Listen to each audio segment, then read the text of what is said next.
1994चा G.R. challenge होणार. जरांगेंनी मोठा डाव खेळला. भुजबळ नाकाबंदीच्या तयारीत. जरांगे सावध.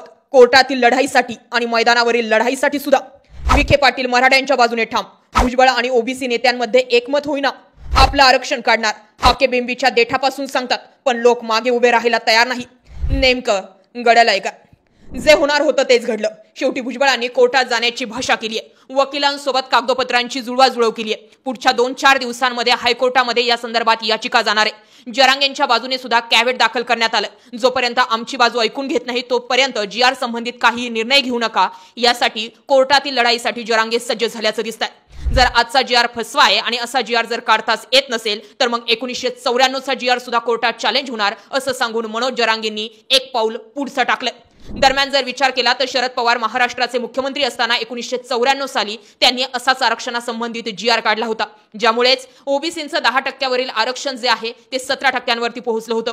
वेगवेगळ्या प्रवर्गातील जातींचं आरक्षण वाढवण्यात आलं होतं आणि ते आरक्षण जी.आरच्या माध्यमातूनच लागू करण्यात आलं होतं.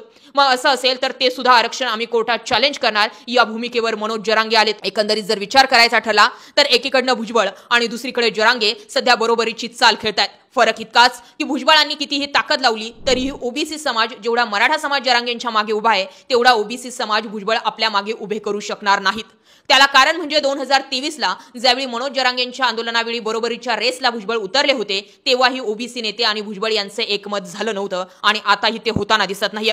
पण हे समजून घेणं गरजेचं आहे की आता नेमकं कोणकोणत्या चाली कोणकोणत्या वेळेमध्ये खेळल्या गेलेल्या आहेत. आधी ओबीसी संघटना ऍक्टिव्ह केल्या. मराठा आरक्षणाबाबत राज्य सरकारने हैदराबाद गॅझेट लागू केल्यानंतर ओबीसी नेते नाराज झाले. मंत्री छगन भुजबळ यांनी मंत्रिमंडळ बैठकीवर बहिष्कार टाकला.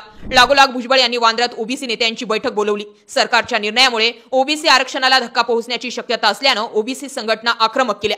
दुसरा डाव खेळला गेला जी.आर काढताना विश्वासात न घेणं. भुजबळ यांनी सुरुवातीच्या टप्प्यात कॅबिनेट बैठकीवर बहिष्कार टाकून ओबीसींवर अन्याय झाला हे अधोरेखित केलं. मंत्री राहण्यापेक्षा आणि सत्तेपेक्षा मला ओबीसी जवळचा आहे ही भावना तयार केली.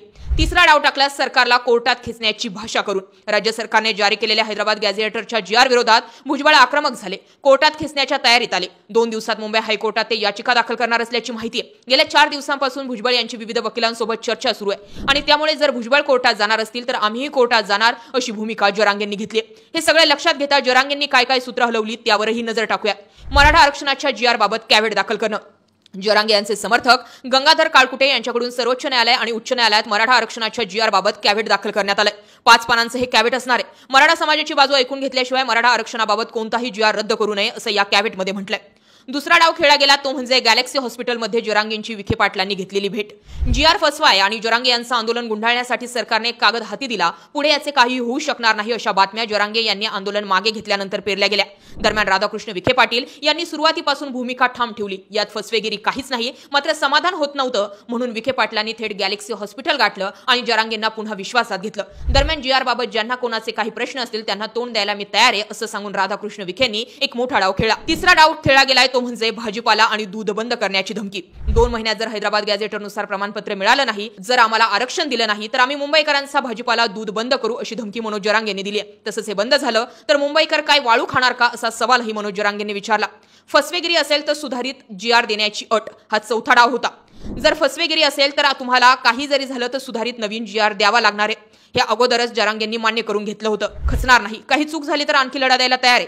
शिवाय आंदोलन विखे पाटील यांच्या घरासमोर होईल हे सुद्धा आधी स्पष्ट केलं. हैदराबाद गॅझेटर प्रमाणे प्रमाणपत्र द्यायला सुरू करा, मनुष्यबळ द्या, अन्यथा नाईविलाजास्तव वेगळा निर्णय घ्यावा लागेल. नेत्यांना आम्ही फिरू देणार नाही असा इशारा दिला. सरकारच्या चुकांमुळे आम्हाला अडचण येऊ नये, विजय आणि पराजय पचवता आला पाहिजे, आणखी मोठा आनंद व्यक्त करू. काही लोक बिथारल्यासारखे झालेत असं मनोज जरांगेंनी म्हटलंय. दरम्यान जर निर्णय झाला नाही, हैदराबाद गॅझेटर प्रमाणे प्रमाणपत्र मिळाले नाही तर दसरा मेळाव्याला भूमिका जाहीर करणार असल्याचं मनोज जरांगेंनी सांगितलंय.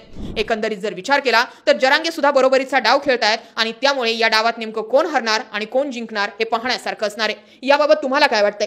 ओबीसी प्रमाणेच जसा मराठा समाज हा मनोज जरांगेंच्या मागे उभा राहिला तसा ओबीसी भुजबळांच्या मागे उभा राहील का? आणि जर आता काढलेला सरकारचा जी.आर जर चॅलेंज होणार असेल तर 1994चा जी.आर जर मनोज जरांगे म्हणतात त्या पद्धतीने चॅलेंज केला तर मात्र महाराष्ट्रामध्ये एक राजकीय आणि जातीय लाटी याकडे तुम्ही कसं पाहता जरूर व्यक्त व्हा. जय महाराष्ट्र.